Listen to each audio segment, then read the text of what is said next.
La transmigración hace referencia a la peregrinación o viaje del espíritu en diferentes formas de vida.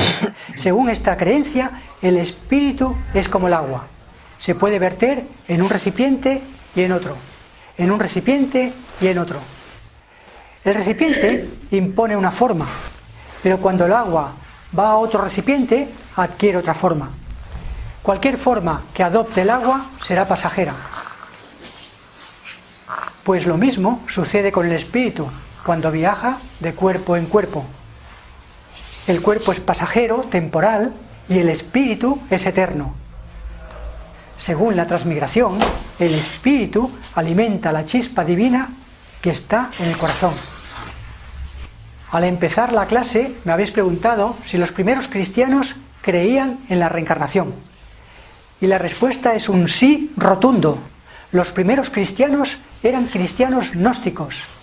El gnosticismo fue anterior al cristianismo. Y los primeros cristianos, como eran cristianos gnósticos, por lo tanto, creían en la reencarnación. Voy a explicar ahora cómo desapareció la creencia de la reencarnación en el cristianismo. Antes de que el cristianismo fuese la religión oficial del Imperio Romano, los cristianos estaban divididos en muchísimas sectas, con diferentes interpretaciones sobre el advenimiento de Jesús el Cristo. Y en aquel tiempo, esos cristianos primitivos eran perseguidos y se tenían que esconder en cuevas. Se escondían en cuevas para hablar sobre las enseñanzas y milagros de Jesús de Nazaret. En aquel tiempo había cristianos gnósticos, cristianos orientalistas, cristianos budistas. Es decir, la enseñanza del cristianismo era una mezcolanza de diferentes doctrinas. Dado que había muchas contradicciones entre los individuos de cada secta, así como entre las diferentes sectas, se tuvo que poner orden a todo este asunto. Por lo que se unificó todo el conocimiento cristiano, y para ello se rechazaron algunos evangelios, y de esta manera se eliminó la creencia de la reencarnación del cristianismo. Los evangelios no aceptados por la Iglesia se denominaron apócrifos o extracanónicos, mientras que los evangelios aceptados no se conservaron como estaban, sino que fueron modificados para que toda la enseñanza fuera coherente. Aunque solo tenemos 4 evangelios, en realidad hay más de 70 manuscritos que hablan de Jesús de Nazaret. Pero solo 4 fueron aceptados en el canon bíblico. Las obras aceptadas son el Evangelio de Marcos, el Evangelio de Mateo, el Evangelio de Lucas y el Evangelio de Juan. El resto de manuscritos sobre Jesucristo se consideran apócrifos o extracanónicos y están compuestos por evangelios, cartas, epístolas, poemas, himnos y otros escritos. Pero el que sean apócrifos no quiere decir que sean falsos, solo quiere decir que no han sido aceptados por la Iglesia. Muchas obras son apócrifas por no ser creíbles, por ser fantasiosas, y otras por estar vinculadas al gnosticismo. Entre los textos rechazados por la Iglesia tenemos los manuscritos de Nag Hammadi, los cuales crearon mucha controversia, ya que son pruebas contundentes de cómo era el cristianismo primitivo.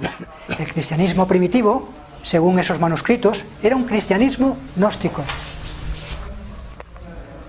Los manuscritos de Nag Hammadi constan de 13 libros, que son 13 códices de papiro encuadernados en piel.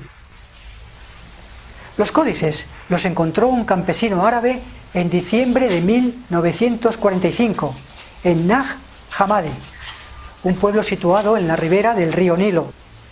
En ese pueblo, en el año 320, San Pacomio fundó el primer monasterio cristiano.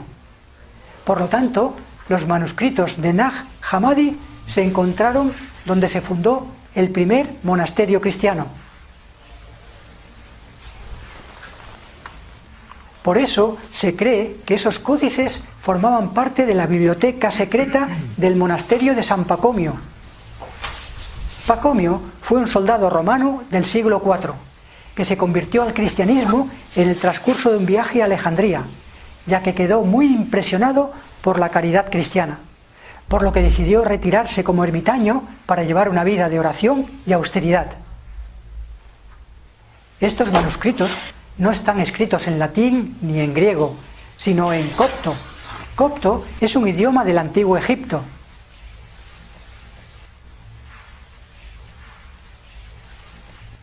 Y comprenden 52 tratados gnósticos, 3 obras pertenecientes al Corpus Hermeticum y una traducción parcial de la República de Platón. La obra más famosa entre estos manuscritos es el Evangelio de Tomás, del cual ya se sabía de su existencia, porque aparecía citado en otros textos sagrados. El Evangelio de Tomás recoge algunas palabras que se consideran palabras secretas de Jesús. También en estos manuscritos está el Evangelio de Felipe, el Evangelio de la Verdad, el Evangelio de los egipcios, que se conoce con el nombre de libro sagrado del Gran Espíritu Invisible, y también está el libro secreto de Juan, el Apocalipsis de Pablo y el Apocalipsis de Pedro. Ahora os voy a leer un pequeño texto del Evangelio de Tomás, que escribí en el libro Todos los corazones son uno. Está en la página 90 del libro en papel. Jesús les dijo: cuando hagáis de los dos uno, y hagáis el interior como el exterior, y el exterior como el interior, y lo de arriba como lo de abajo, y cuando establezcáis el varón con la hembra como una sola unidad, de tal modo que el hombre no sea masculino ni la mujer femenina, cuando establezcáis un ojo en el lugar de un ojo, y una mano en el lugar de una mano, y un pie en el lugar de un pie, y una imagen en el lugar de una imagen, entonces entraréis en el reino.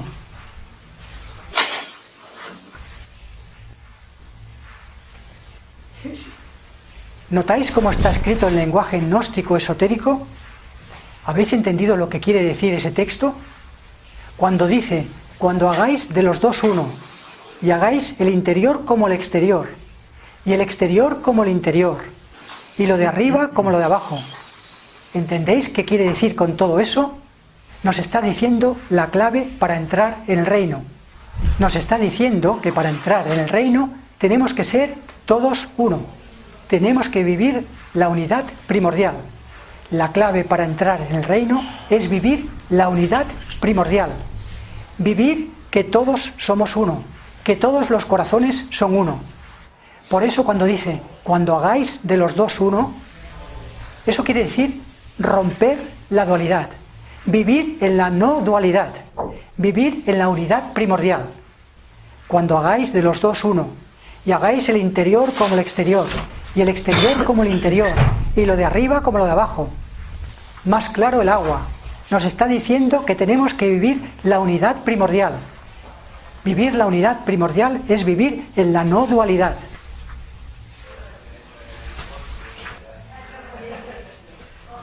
Por lo tanto, ese texto está escrito en lenguaje esotérico.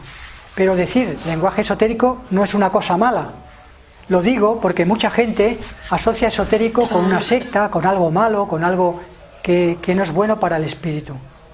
Tenemos que pensar que todas las grandes religiones, cuando se crearon, tenían una doctrina esotérica y otra exotérica.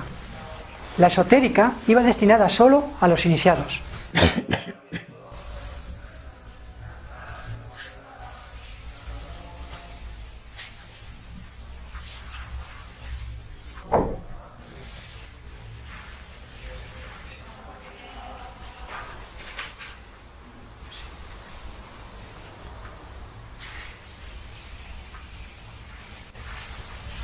Pues este texto que acabo de leer estuvo oculto durante más de 1600 años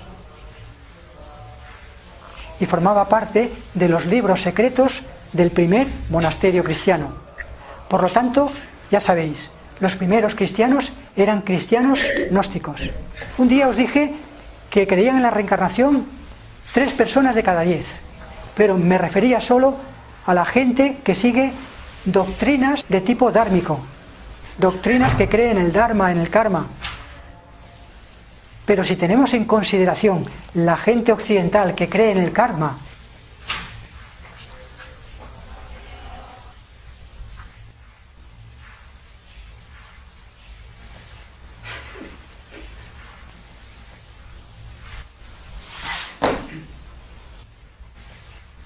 y si tenemos en consideración que todos los cristianos tendrían que ser cristianos reencarnacionistas, entonces la mayoría de la gente que vive en el planeta Tierra debería creer en la reencarnación. Una vez encontrados los manuscritos de Nag Hammadi, en el año 1945, dichos códices pasaron por una serie de peripecias. Algunos de los papiros fueron quemados, otros llegaron al mercado negro de antigüedades. Luego, las autoridades egipcias confiscaron varios de los códices.